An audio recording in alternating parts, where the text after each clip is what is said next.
Le bonheur, c'est comme l'eau, t'as dit? Oui, ben oui. C'est-à-dire que le bonheur, c'est une réalité qui est multiple. Quand tu t'intéresses à l'eau, par exemple, tu peux t'intéresser à l'eau en chimiste, en physicien. Tu peux t'intéresser à l'eau en économiste, en écologiste, même pourquoi pas, même en politique. Pourquoi pas, hein. Et on pourrait même une esthétique de l'eau, une poétique de l'eau. Enfin, l'eau, on peut, il y a des tas de choses, de façon de s'y intéresser. Le bonheur, c'est pareil.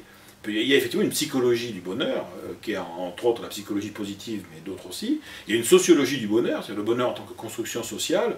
Il y a une politique du bonheur, effectivement. Il y a une économie, il y a une esthétique du bonheur, bien évidemment. Mais tout dépend de l'angle d'attaque. Il n'y a pas un angle d'attaque qui soit meilleur qu'un autre. En revanche, il peut y avoir un angle d'attaque qui correspond plus ou moins aux attentes d'un certain nombre de gens à un moment donné. Alors, effectivement, les gens s'attendent à ce qu'on leur parle de la politique du bonheur, et on se pointe avec l'esthétique du bonheur, ça va les énerver. Voilà, c'est ça en fait, ça va être ça l'idée. Mais en tant que tel, le sujet, bien évidemment, il a son importance, mais comme c'est un sujet en fait fort, c'est un sujet qui peut déranger. Ouais. D'une façon générale, il ne dérange pas les gens heureux, en revanche, il dérange fortement les gens qui pensent qu'ils seraient susceptibles d'être malheureux dans pas longtemps. Voilà. Donc en fait, on parlait du bonheur en entreprise et en quoi ça peut être compliqué parce que ça peut être vu comme une exploitation en fin de compte. Oui, parce qu'en plus, le bonheur est censé être, même de tout temps, quoi, une problématique essentiellement privée quand même. C'est-à-dire c'est mon affaire, quoi. Mon bonheur, c'est à la fois mon affaire dans le cadre de ma relation aux autres, de ma relation au monde.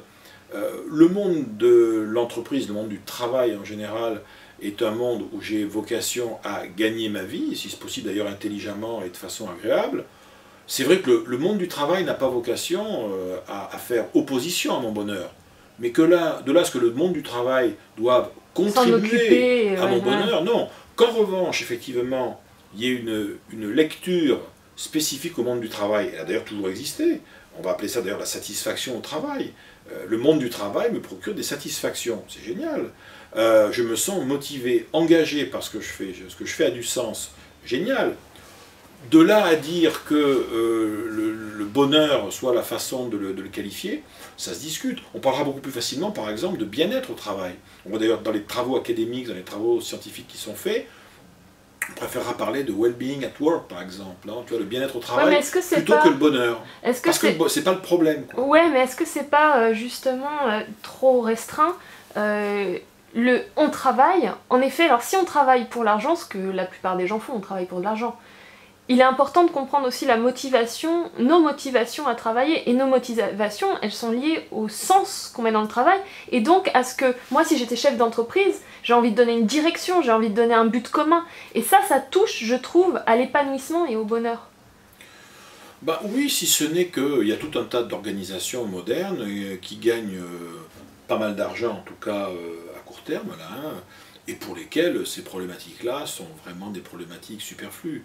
Ouais, mais on voit bien qu'ils arrivent au bout quand même. S'il y a tant de sociétés qui nous contactent... Enfin, on voit pas grand-chose. Hein. Bah, aujourd'hui, si tu prends aujourd'hui l'ensemble des entreprises qui sont les plus profitables depuis le plus grand nombre d'années dans un pays comme le nôtre, aux États-Unis, est-ce que ce sont les entreprises où les gens sont les plus heureux?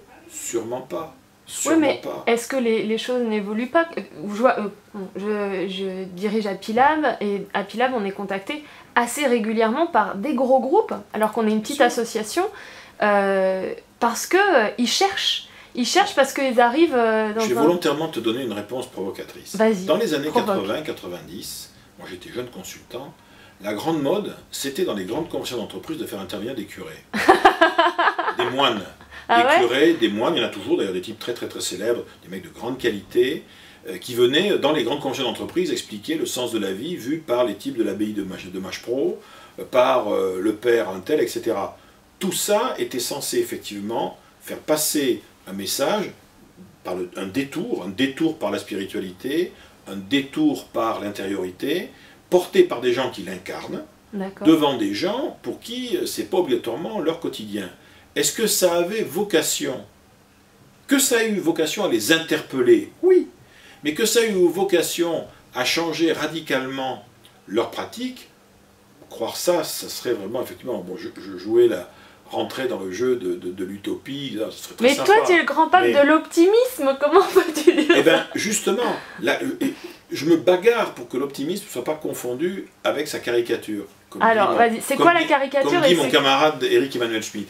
La caricature de l'optimisme, c'est d'abord l'optimiste qui partirait du principe que déjà fondamentalement, le monde est bon, bienveillant, et qu'on a tout pour être heureux, qu'il faut juste le regarder le monde comme il est, ça serait un optimisme qui serait un optimisme dangereux. Parce que l'optimisme, en fait, devient dangereux dans un cas très précis, dans nos vies en général. L'optimisme devient une posture à la fois intellectuelle, morale, extrêmement dangereuse, quand on est confronté en même temps, à l'endroit où on est, à un risque maximal pour soi et pour les siens, si par exemple ça tourne mal, et une absence de contrôle sur les événements. Chaque fois que je suis en risque maximal pour moi et les autres, et absence de contrôle, j'ai intérêt à être pessimiste, mais attention, pas n'importe quel pessimisme, ce qu'on appelle le pessimisme défensif. Le pessimisme défensif qui est en fait, moi que je préfère appeler l'optimisme paradoxal, c'est-à-dire je préfère craindre sans raison que m'exposer sans précaution. Je pars du principe que je vais gagner, on va survivre, on va s'en sortir, mais franchement, ça va être compliqué, quoi, ça va être dur. Il y a certains moments où c'est cette posture-là qui va maintenir le collectif en énergie. Ce qui pose problème, c'est le pessimisme passif. Tout est foutu. De toute façon, on ne peut rien faire. On ne peut rien faire. Ouais. Mais c'est aussi dangereux que l'optimisme passif. Attendons, le ciel s'ouvrira et je dirais, la providence y pourvoira. Ouais. Comme on dit, hein, effectivement, aide-toi, le ciel t'aidera, mais aide un peu le ciel à t'aider quand même. Hein. C'est-à-dire que l'optimisme et le pessimisme peuvent parfaitement se réconcilier à travers deux choses. L'optimisme et le pessimisme peuvent se réconcilier à partir d'un constat de départ qui leur est commun. Le mal est en ce monde. C'est comme ça. Voilà. Mais oui, c'est comme ça. Oui, c'est pas vrai, il y a des tas de gens, je dirais, qui sont à la ramasse. Voilà, ça, ou en nous même. Il y a le mal en nous. Le mal est en nous. Enfin bon, on se met d'accord là-dessus. Simplement, à partir de là, il y a deux postures différentes. La posture dangereuse pour l'optimiste serait en fait de refuser de le voir. La posture dangereuse pour le pessimiste serait d'y consentir sans lutter. Et donc, là où l'optimiste et le pessimiste qui sont en nous, puisque tu sais, c'est ma vieille métaphore des deux dragons qui vivent à l'intérieur de nous-mêmes, j'ai à l'intérieur de moi un dragon optimiste et un dragon pessimiste, mon seul problème étant de savoir lequel des deux est le maître de la maison, l'autre étant son serviteur. Avoir un dragon pessimiste comme maître de maison et n'avoir que l'optimiste comme serviteur, ça fait des vies un peu dures, quoi. En revanche, c'est vrai que dresser un dragon optimiste à l'intérieur de soi-même, mais surtout garder, respecter quand même le dragon pessimiste, mais comme un serviteur du précédent, voilà, il est juste là pour intervenir au cas où, ça c'est plutôt pas mal. Et ils peuvent effectivement se réconcilier dans une chose qui est l'action. C'est-à-dire agir pour faire bouger les choses. Agir pour ne pas consentir justement à la difficulté, ainsi de suite. Plus on est dans l'action, et ça rejoint d'ailleurs, je vais te dire, ça rejoint la définition du bonheur. Parce que dans le fond, quand tu regardes, qu'est-ce que c'est que dans le fond, le bonheur, ça pourrait être aussi considéré, déjà au niveau individuel, être heureux. Être heureux, c'est non seulement considérer que dans sa vie, telle qu'on la voit en tout cas, on vit quand même davantage de choses positives que de choses négatives, tout bien considéré, c'est-à-dire que dans une espèce de balance un peu imaginaire, tu vois, entre le cool et le pas cool, ben c'est vrai que le cool est quand même plus important pour être ça, mais c'est pas ça qui va faire le bonheur. Ça pourrait faire le fait d'être bien, mais le bonheur en tant que sentiment, en tant que dynamique, ça va être à la fois ce sentiment que le mieux et le bon reste quand même un poil plus lourd que le mauvais et le toxique, mais surtout, c'est pour ça qu'on est heureux, ça a un sens pour moi. C'est-à-dire, je vois à quoi ça rime. Et non seulement ça a un sens pour moi, mais je comprends pourquoi j'y suis pour quelque chose. Donc, pour moi, les trois critères du bonheur réel, profond, c'est, grosso modo, je rends grâce à ce qui m'arrive, mais parce que je vois à quoi ça rime, et je vois pourquoi j'y suis pour quelque chose. Et d'ailleurs, c'est très intéressant, parce que si on considère que les trois clés du bonheur, c'est des choses plutôt positives que négatives, du sens, et j'y suis pour quelque chose, j'ai une responsabilité là-dedans, on voit très bien à quoi va ressembler le malheur. Hein. Des choses négatives qui riment à rien, et j'y suis pour rien. Ça, c'est l'horreur. Hein. Il n'y a plus de contrôle, il n'y a plus rien. Là, il n'y a plus de contrôle. Ouais. Là, c'est le malheur absolu. En revanche, et entre le malheur et le bonheur, tu peux passer par des tas de choses. La tension, Il peut y avoir des émotions qui, à un moment donné, vont médiatiser tout ça. La colère. Il y a des gens, à un moment donné, s'ils veulent vraiment être heureux un jour dans leur vie, il va falloir qu'ils commencent à se mettre en colère, quoi.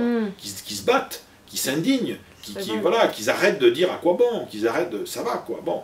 Et ça peut passer parfois, le sas entre le malheur et le bonheur peut passer par des émotions négatives puissantes. Mais c'est un prix à payer, quoi. Comme parfois, je dirais, pour gagner sa liberté, on passe par la guerre. Pour gagner sa liberté en tant qu'homme ou en tant que femme, on passe par la rupture. La vie est ainsi faite. Je dirais, vouloir vivre, on va dire, en mode bonheur, du début à la fin de ses jours, c'est un super beau projet d'un point de vue philosophique. Mais c'est vrai qu'au bout d'un moment, il y a un certain nombre de choses qui vont s'imposer à nous, par exemple. Nous sommes tous, sans exception, condamnés à perdre au fil des années des gens qui nous sont chers. La vie est ainsi faite. C'est comme ça. Et ça n'a pas de sens en tant que tel, à moins qu'on décide d'en donner un. Le sens pouvant être la transmission, le souvenir, etc. etc. Bon. Il y a des réalités, tu vois, on peut plomber l'ambiance assez facilement, tu vois. Quand tu dis, par exemple, aux gens, est-ce que vous savez ce que c'est 700 000 ? Ah ben non, 700 000 c'est quoi ? 700 000, je peux vous le dire, 700 000 c'est le nombre moyen d'heures dans une vie humaine normale. 700 000 heures une vie. Ah, ça paraît plus rien, quoi. 80 ans, c'est 700 000 heures. Donc tu me diras, c'est pas mal, hein. Bon, mais ça veut dire quand même que 700 000 heures. Ouais. Faut pas un peu... voilà. Et c'est là où on comprend d'ailleurs ce que disait à l'époque, déjà il y a 30 ans, Jean-Louis Servan-Schreiber, quand il avait écrit L'Art du Temps, quand il disait, il y a un premier réflexe qu'on devrait avoir, on devrait arrêter d'utiliser le mot temps dans notre conversation courante. On devrait le remplacer systématiquement par le mot vie. Quand quelqu'un rentre dans ton bureau, au lieu de lui dire, écoute, t'es gentil, mais tu fais perdre du temps, là, tu lui dis, t'es sympa, mais tu fais perdre de la vie, là. Et là, généralement, tu vois, le mec, il tourne Kazakh et il se barre. Il n'insiste pas, parce que là, tu touches à un truc quand même, un truc important. Mais de ce point de vue-là, donc la posture optimiste, c'est une posture qui a vocation à optimiser la réalité. C'est-à-dire voir le monde sous un angle qui ne nie pas sa réalité, mais qui fait, j'allais presque dire, un point d'honneur, tout en regardant le monde comme il est, en conservant sur ce monde un regard qui reste énergisant pour les autres. Pour ceux qui sont autour de moi, parce que tout le problème il est là, c'est que je serai tout seul. D'ailleurs, à la limite, quand on est tout seul et très intelligent, on a plus intérêt à être pessimiste. Parce que comme ça, on permet d'avoir une vision intelligente sur le monde. D'ailleurs, les grands pessimistes sont souvent des intellectuels isolés. D'abord parce que c'est extrêmement compliqué de rassembler des gens autour de soi en étant pessimiste. Je ne dis pas que c'est impossible, hein, je dis que c'est compliqué. Si tu es très pessimiste, par exemple, tu seras moins invité à bouffer, mais c'est vrai, hein, que si tu es optimiste. Simplement parce que le temps passé avec toi est un temps voilà, de fureur, tu vois, et de ténèbres. Voilà. Bon, alors que quelqu'un qui est plutôt de bonne humeur et qui va dire, il peut être agaçant d'ailleurs, hein, mais il y a agacement et agacement. Il y a des agacements, on va dire, qui sont des agacements énergisants, et puis il y a des agacements drainants. C'est-à-dire que tu passes une heure avec quelqu'un, tu sors, tu es complètement, t'es liquéfié, tu as été, voilà, t'as été drainé, ton énergie a été drainée. Dès l'instant où on est parent, donc on a des enfants, ben c'est notre devoir moral de les maintenir en énergie, surtout dans un monde qui en nécessite. Tu ne vas pas commencer à avoir un discours réaliste sur le monde vis-à-vis de tes gosses. Ça serait qu'une faute morale, invraisemblable. Mais ça, je comprends pas. Comment tu parles du pessimisme, de l'optimisme, du réalisme. Quelque part, tu dis que dans l'optimisme, il faut être réaliste quand même. Et là, tu es en train de me dire qu'avec tes enfants, il faut légèrement doper la bête. Il faut pas être... D'abord, de toute façon, il ne faut pas... Le réalisme, c'est une posture intellectuelle qui n'est adaptée qu'aux problèmes techniques du monde. Mais est-ce qu'on peut avoir vraiment, à part sur des choses bien concrètes, une vision réaliste? On est toujours dans un point de vue sur le monde. Oui, si je passe de l'autre côté de la chose, j'ai déjà plus le même point de vue. Donc, Tu travailles chez Airbus. Ouais. Tu as un Airbus qui est en morceaux dans un hangar. Voilà, mais ça c'est technique, on est d'accord. Voilà. On me dit, en moyenne, pour remonter un Airbus, il faut 45 jours. Bon. Si tu es optimiste, tu peux toujours dire, attendez, 45 jours, rigolez, en mettant de l'énergie, en 30 jours c'est jouable. Je vais te regarder, on va dire, c'est un peu... Bon. En revanche, il est clair que si tu dis, non, mais en 10 jours, là ça n'ira pas. C'est-à-dire qu'à un moment donné, le réalisme, c'est aussi, par rapport à certaines situations d'ordre technique, c'est la posture réaliste qui compte. Le problème, c'est que, dès l'instant où dans une situation quelle qu'elle soit, intervient de l'affect, une émotion, bah oui. De la peur, de la colère, de la joie, de la tristesse, de la surprise, du dégoût, de la honte, de l'envie, peu importe. Dès l'instant où de l'émotion intervient, la posture réaliste, elle accroche pas la pellicule, tu vois. C'est-à-dire que les gens, ils vont te dire oui, oui, oui, oui, ça rentre là, ça sort par là. Bon. Donc, de toute façon, l'émotion va activer la bécane dans un sens ou dans l'autre. Et l'optimisme, le pessimisme, je dirais, c'est pas quelque chose où tu peux rester à 50-50. Il y a un choix, à un moment donné, il y a un choix à faire. Et l'émotion fait que tu vas te retrouver à fonctionner, j'ose pas dire naturellement, mais ouais, pour certaines personnes, c'est naturellement. Dès l'instant où ils vont être mis sous tension d'incertitude et de stress, le mode naturel de défense et de préparation à l'action va être le pessimisme. Et pour d'autres, leur mode presque naturel de préparation à l'action va être l'optimisme. Ça, je dirais, c'est de l'ordre du tempérament. Bon, ça se met en place sans doute assez tôt dans le développement. On a même des chercheurs qui nous expliquent qu'il y a des bases probablement génétiques sur certains neurotransmetteurs, etc. Et puis il va y avoir après l'optimisme en tant que discipline. J'allais presque dire en tant que discipline morale. C'est-à-dire que moi, que je sois optimiste ou pessimiste, c'est pas le problème. Mais j'ai des gens avec moi que je dois, coûte que coûte, continuer à énergiser et à inspirer. On ne peut pas énergiser et inspirer des gens en étant pessimiste. Pourquoi? Parce que si je suis pessimiste, face à une réalité quelle qu'elle soit, j'ai mécaniquement commencé à me dire où sont nos faiblesses, pourquoi est-ce qu'on est dans l'impasse, quels sont les éléments qui échappent à notre contrôle. Voilà, le pessimiste, il fait, en situation d'incertitude, le pessimiste fait le pari que les choses ont davantage de chances de mal tourner que de bien tourner. Il est très compliqué de maintenir un collectif en énergie, un politique, social, familial, en fonctionnant comme ça. L'optimiste fait un pari inverse. Mais c'est des paris, attention, c'est des paris, c'est pas le réel. Mais moi je fais le pari que de toute façon, on est dans une situation compliquée là, mais moi je vous fais un pari, tiens. Là, il y a une solution qui existe quelque part. Je ne sais pas où elle est, hein, mais il y en a une. On va en parler. Soit on va la choper, elle existe ailleurs, on va voir si elle existe chez quelqu'un d'autre, on va la mettre en œuvre. Soit en fait, elle a existé autrefois, puis on l'a oubliée, il faut qu'on la retrouve. Soit elle existe nulle part, là, on va l'inventer. Mais il y a quelque chose qui n'est pas négociable, c'est qu'il y a une solution qu'attend. Parce que si, dans une situation émotionnelle forte, je ne fais pas de façon non négociable avec moi-même l'hypothèse de la solution, à un moment ou à un autre, je vais être amené à faire l'hypothèse de l'impasse. Et là, ça va mal se passer. Deuxième point, on est dans une situation compliquée. On va s'en sortir. Mais attention, on va s'en sortir comment? On peut s'en sortir qu'en prenant appui sur là où on est bon. C'est quoi nos ressources aujourd'hui? Nos qualités, c'est quoi? Les domaines où on fait la différence? Pourquoi les gens nous apprécient? Pourquoi nos ennemis ont peur de nous, etc. Où on est bon? Ben oui, dans où on est bon. Si je commence à dire, oui, de toute façon, quand tu regardes bien, voilà, c'est factuel, on a fait une analyse stratégique, on a fait un SWOT, tu vois, et dans le SWOT, le W, il est balèze quand même, on regarde un peu toutes nos faiblesses, tous les domaines où on n'est pas bon, là où on a des carences, etc. Ça, c'est une réalité. Mais en quoi cette réalité fait-elle avancer les choses? Et en quoi est-elle figée? D'abord, en quoi est-elle figée? Et surtout, est-ce qu'aujourd'hui, c'est en regardant cette réalité-là et en m'imprégnant, je dirais, en me baignant dedans, en me massant avec cette réalité délétère et toxique, est-ce que je vais me redonner un éclat à mon âme et à mon esprit? Sûrement pas. Sûrement pas. Je ne peux donner cet éclat qu'en regardant là où c'est bien. Mais le réalisme voudrait qu'on regarde les choses aussi, les endroits où on n'est pas bon. Et bien c'est là où ça se discute. Ça se discute parce que quand le temps presse, et quand on n'a pas le temps de se regarder, de dire, bah, tiens, voilà, à partir de maintenant, je me prends en main, je vais modifier totalement mes modes de fonctionnement, je vais corriger mes défauts. Nous allons corriger nos défauts collectivement. Nous allons travailler sur nos carences. Mais pour pouvoir faire ça, il faut avoir du temps. Il faut être dans le temps long. Il faut vivre, je dirais, dans une société qui est la société du XIVe siècle, où on a tout le temps pour soi. Où on va en charrette. Voilà.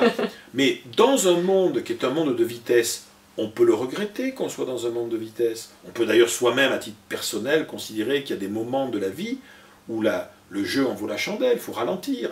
Mais nous vivons en interaction avec autrui. L'industriel aujourd'hui, même s'il te dit je veux ralentir, mais le temps de l'industriel, c'est pas le temps de l'industriel, c'est le temps de ses clients. L'horloge de l'industriel, c'est l'horloge de ses concurrents. Donc de toute façon, ralentir, ouais, mais à un moment donné, on est obligé de faire avec ce qu'on a. Dès l'instant où le temps presse, il n'y a plus photo. Je vais prendre les points où je suis déjà plutôt bon, et ceux-là, je vais les développer de façon invraisemblable. Parce que ma seule façon de faire la différence va être de capitaliser sur mes points forts. On n'a jamais vu quelqu'un réussir quoi que ce soit d'exceptionnel en prenant appui sur ses carences. Alors attention, en corrigeant ces carences, on peut parfaitement arriver à une espèce de médiocrité conforme. Mais ça ne peut pas être un projet de vie. Tu vois, ça ne peut pas être un projet de vie. Si mes 700 000 heures, je veux les optimiser, c'est-à-dire, et sachant que dans le fond, il y a des règles qui nous appartiennent, on a tous que 24 heures dans nos journées. En revanche, la façon dont on les utilise, les choix qu'on va faire vont être différents. À partir d'un certain âge, on peut vraiment se poser la question, est-ce que dans le fond, une seule seconde de ma vie, passée à essayer de corriger un de mes défauts, et je me demande bien comment, est-ce que dans le fond, c'est peut-être pas une minute perdue? Et si j'avais mis cette minute-là en essayant de faire bénéficier quelqu'un d'une qualité que j'ai, en essayant de continuer à travailler des domaines où je suis déjà bon, ce serait peut-être beaucoup plus intéressant. Donc il y a un vrai choix aussi à faire. Et par exemple, dans ce qui est, je ne sais même pas si c'est le malheur, mais c'est le non-bonheur. C'est pareil, je ne pense pas d'ailleurs que le contraire du bonheur, ce soit le malheur. Je pense que le contraire du bonheur, c'est le non-bonheur, c'est l'ennui, c'est la médiocrité, c'est, je dirais, la vie, donc si tu dis que la c'est vie sans l'ennui, saveur. ça veut dire que dans le bonheur, pour toi, il y a quelque chose de dynamique. C'est la vie sans saveur. Non, pas mais en tout cas, oui, l'ennui en vécu comme tel. L'ennui vécu comme tel. C'est est-ce que vous êtes heureux? Non, je m'emmerde. Mais bon, voilà. Il me reste plus que 600 000 heures à faire. Voilà. Ou 200 000. Mais tu sais, cette histoire de temps, c'est pas moi qui dis ça, c'est les sociologues du travail qui nous racontent ça, et ça nous interpelle quand même. Moi, mon arrière-grand-père était agriculteur. Donc, tu vois, mon arrière-grand-père, donc le père de mon grand-père, il naît dans les années 1870 à peu près. Il a été jusque dans les années, fin des années 20, début des années 30. On est sur des générations de gens, si tu veux. Mon arrière-grand-père, il a dû vivre 500 ou 550 000 heures dans sa vie. En revanche, il était agriculteur, hein, donc il a bossé 200 000 heures. Les gens, ils commençaient à bosser très jeunes, ils se levaient très tôt, ils se couchaient très tard, pas de samedi, des dimanches moyens, ça dépendait. Bon, grosso modo, 550 000 heures de vie, 200 000 heures de travail. Aujourd'hui, là, on est en 2012, bientôt 2013. 700 000 heures de vie, toi et moi, si nous sommes salariés d'une entreprise et qu'on est en bonne santé, pour toucher notre retraite, mais aujourd'hui, à taux plein de chez plein, avec même du petit trimestre en rab, il faut qu'on ait bossé, accroche-toi bien, 70 000 heures. Non. Et ah, ouais. c'est représenté Et ça. oui, ça veut dire qu'en fait, nos vies à nous, le temps de travail, il aura représenté, pour ceux qui travaillent, qui sont salariés dans des structures, le temps de travail aura représenté 70 000 heures. Ça te laisse un paquet de temps à côté pour faire des trucs. Clairement. C'est là où on voit on retrouve la sens profonde de la citation de Francis Bacon qui disait « C'est quoi la vie? On naît, on meurt, entre les deux on fait des trucs, c'est mieux. » Parce que c'est ça qui va donner un sens, tu vois. J'ai envie de dire merci. Merci beaucoup. Ça, on a fait un voyage là. Voilà. Ah, merci.